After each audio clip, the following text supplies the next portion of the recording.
Hello dear brothers and sisters. So எல்லோரும் அவளோடு எதிர்பார்த்துக்கிட்டு இருந்த, அதாவது பார்த்திங்கன்னா யாரெல்லாம் நல்லா படிச்சிருக்குமோ, நல்லா படிச்சிருக்கீங்களோ, ஸோ அவங்க தான் வந்து பார்த்திங்கன்னா அவளோடு எதிர்பார்த்துட்டு இருப்பாங்க. ஓகே, நோட்டிஃபிகேஷன் இன்றைக்கி வரப்போகுது. ஸோ ஓகே, இன்னும் இருக்கக்கூடிய நாட்கள் குறைவாக தான் இருக்குது, நம்ம ஃபாஸ்ட்டாக படிக்கணும், இன்னும் நிறைய படிக்கணும், நிறைய ரிவிஷன் பண்ணணும் அப்படின்ட்டு இருப்பீங்க. ஸோ இன்றைக்கி 25/4/2025 நோட்டிஃபிகேஷன் டே, குரூப் 4க்கான நோட்டிஃபிகேஷன் டே இன்றைக்கி. ஸோ நோட்டிஃபிகேஷன் எப்போ வேணால் விடுவாங்க. ஏன்னா இப்போ ரீசெண்ட் டேஸில் வந்து பார்த்திங்கன்னா ரீசெண்ட் டைம்ஸில் டிஎன்பிசி கரெக்டாக அவங்களுக்கான நோட்டிஃபிகேஷன் என்னவோ, ரிசல்ட்ஸ் ஆகட்டும், எக்ஸாம்ஸ் கண்டக்ட் பண்ணுறதாகட்டும், நோட்டிஃபிகேஷன் விடுறதாகட்டும், புரியுதுங்களா? ஸோ இதெல்லாம் வந்து பார்த்திங்கன்னா கரெக்டான டேட்டில் வந்து பண்ணிகிட்டு இருக்காங்க. ஸோ அதன் அடிப்படையில் போன வருஷம் வந்து பார்த்திங்கன்னா தெரியும், போன வருஷம் குரூப் 4 நம்ம எவ்வளோ வெயிட் பண்ணி பார்த்துட்டு இருந்தோம், ஆனால் சொன்ன டேட்டில் வரல, திரும்ப கொஞ்ச நாள் கழிச்சு தான் வந்துச்சு. ஸோ அப்படி இருந்தது. ஆனால் இப்போ ரீசெண்ட் டேஸில் டிஎன்பிசி கரெக்டாக ஃபங்க்ஷன் ஆகிட்டு இருக்காங்கன்னு தோணுது. ஸோ அந்த நோட்டிஃபிகேஷன் வர்றது, எக்ஸாம் கண்டக்ட் பண்ணுறது, இந்த மாதிரி விஷயங்களில். ஸோ இப்போ 25/4/2025 சொல்லக்கூடிய இன்றைய தேதியில் கண்டிப்பாக நோட்டிஃபிகேஷன் வரும்னு சொல்லிட்டு நம்ம எதிர்பார்ப்போம். அதே போல் எப்போ வரும்னு சொல்ல முடியாது, நம்ம ஆல்ரெடி சொன்ன மாதிரி நோட்டிஃபிகேஷன் எப்போ வேணால் வரலாம். ஸோ கண்டிப்பாக இது மார்னிங்கே கூட விட்டுடலாம், இல்லை வந்து இப்போ நம்ம அந்த வீடியோ பார்த்துட்டு கூட இந்த ஒரு காலகட்டத்தில் கூட நோட்டிஃபிகேஷன் வர வந்திருக்கலாம். ஸோ ஒரு வேளை நோட்டிஃபிகேஷன் வந்துச்சு அப்படின்னா எவ்வளோ வேகன்சிஸ் விடுறாங்க, என்ன குவாலிஃபிகேஷன், புரியுதா, எக்ஸாம் டேட் எப்போ, என்ன எக்ஸாம் நம்ம அப்ளை பண்ணுறதுக்கான டெட்லைன் என்ன, எல்லாத்தையும் நம்ம அதில் டீட்டெயில்டாக பார்ப்போம். சரியா? ஸோ அதில் நம்ம டீட்டெயிலாக பார்ப்போம். இன்னொரு முக்கியமான விஷயம், நோட்டிஃபிகேஷன் இன்றைக்கி வரதான் போகுது. புரியுதா? இன்றைக்கி வருது அப்படின்னா கண்டிப்பாக விட்டாங்க அப்படின்னா நோட்டிஃபிகேஷன் வரதான் போகுது. யாரெல்லாம் இன்னும் படிக்கலையோ, நான் இன்னும் படிக்கலை அப்படின்னு சொல்லிட்டு தயவு செஞ்சு ஃப்ரஸ்ட்ரேஷன் ஆக வேணாம். இப்போ எக்ஸாம் இன்றைக்கி வந்து பார்த்தீங்கன்னா நோட்டிஃபிகேஷன் விடுறாங்க அப்படின்னா ஜூலை 13 தான் நம்மளுக்கு எக்ஸாம் வரப்போகுது.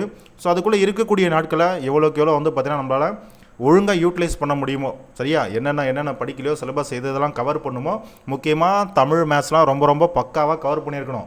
ஏன்னா நம்ம சீக்கிரமாக ஒரு என்ன சொல்கிறது, டக்குன்னு ஓரளவு சுமாராக படித்து, சுமாரானா நான் சொல்கிறது உனக்கு இப்போ ஜிஎஸ் நம்ம அதிகமான வந்து என்ன சொல்கிறது கான்சன்ட்ரேஷன் பண்ணி நிறைய டேட்டாஸ் நம்ம வந்து படிக்கிறோம். அதே தமிழ் வந்து பார்த்தீங்கன்னா இப்போ சிலபஸ் வந்து குறைவு பண்ணி கொடுத்துருக்காங்க. அதனால் சிலபஸ் நம்ம தமிழையும் நல்லா பண்ண முடியும், மேத்ஸையும் நல்லா பண்ண முடியும் அப்படின்ற கான்ஃபிடென்ட்டில் யாரெல்லாம் இருக்கீங்களோ கண்டிப்பாக 125க்கு, அதாவது தமிழ் மேத்ஸ் மட்டும் சொல்கிறேன், 125க்கு கண்டிப்பாக 120க்கு மேலே நம்மளால் எடுக்க முடியும். சரியா? அந்த ஒரு கான்ஃபிடென்ட்டோடு இருங்க.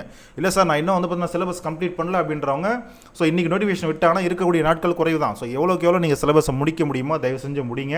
தமிழ் மேத்ஸ் அதே போல் ஜிஎஸ்ன்றது ரொம்ப ரொம்ப இம்பார்ட்டன்ட். நீங்கள் தமிழ் மேத்ஸ் நீங்கள் எவ்வளோ நல்லா பண்ணாலும் ஜிஎஸும் உங்களுடைய கட் ஆஃபாக டிசைட் பண்ணும். புரியுதுங்களா? அதனால் வந்து பார்த்தோன்னா எல்லாத்தையுமே ஈக்குவல் இம்பார்ட்டன்ஸ் கொடுத்து ரிவிஷன் பண்ணிக்கிட்டே இருங்க. நோட்டிஃபிகேஷன் வரதான் போகுது. அதே போல் நோட்டிஃபிகேஷன் வந்துச்சுன்னா தயவு செஞ்சு உடனே போயிட்டு அப்ளை பண்ணணும்னு சொல்லிட்டு யாரும் அப்ளை பண்ணாதீங்க. சரியா? உடனே போயிட்டு அப்ளை பண்ணி நிறைய பேர் தப்பு பண்ணியிருக்கீங்க. புரியுதா? நிறைய பேர் தப்பு பண்ணியிருப்பாங்க. நீங்கள் தப்பு பண்ணியிருப்பீங்களா இல்லையான்னு தெரியாது. புரியுதா? ஸோ போன எக்ஸாம்ஸில் யாராவது ஒரு சில மிஸ்டேக்ஸ் பண்ணியிருக்கலாம், திரும்ப ரீஅப்ளிகேஷன் பண்ணியிருக்கலாம். ஸோ இந்த மாதிரி நிறைய ப்ராப்ளம்ஸ் இருக்கும். அதனால் எடுத்தோடனே வந்து பார்த்தீங்கன்னா எடுத்தவங்க கவுத்தோன்னு சொல்லிட்டு அந்த அவசரம் கொடுக்கணும்னு சொல்லுவோம் இல்லையா பழமொழியில். ஸோ அந்த மாதிரி மரபு தொடர்களில் அது மாதிரி போய் பண்ண வேணாம். கொஞ்சம் என்ன சொல்ல, ஒரு நாள் 2 நாள் போகட்டும், நம்ம பொறுமையாக பண்ணிக்கலாம். அதே போல் நீங்கள் கேட்பீங்க, சார் இப்போ என்னுடைய சென்டர் இருக்கிற இடத்துல அதை சீக்கிரம் வந்து பார்த்தீங்கன்னா அப்ளை பண்ணோம்னா சீக்கிரம் நம்மளுக்கு நம்ம பக்கத்துலேயே, நம்ம ஏரியா பக்கத்துலேயே நம்மளுக்கு சென்டர் கிடைக்கும் அப்படின்லாம் சொல்கிறாங்க. அப்படிலாம் ஒன்றும் கிடையாது என்னை பொறுத்த வரைக்கும்.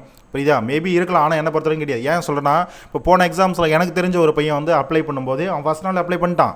ஆனால் அவன் ஏரியாவுக்கு பக்கத்தில் அவனுக்கு கிடைக்கல, அவனுக்கு எங்கேயோ தூக்கி போட்டாங்க. புரியுதுங்களா?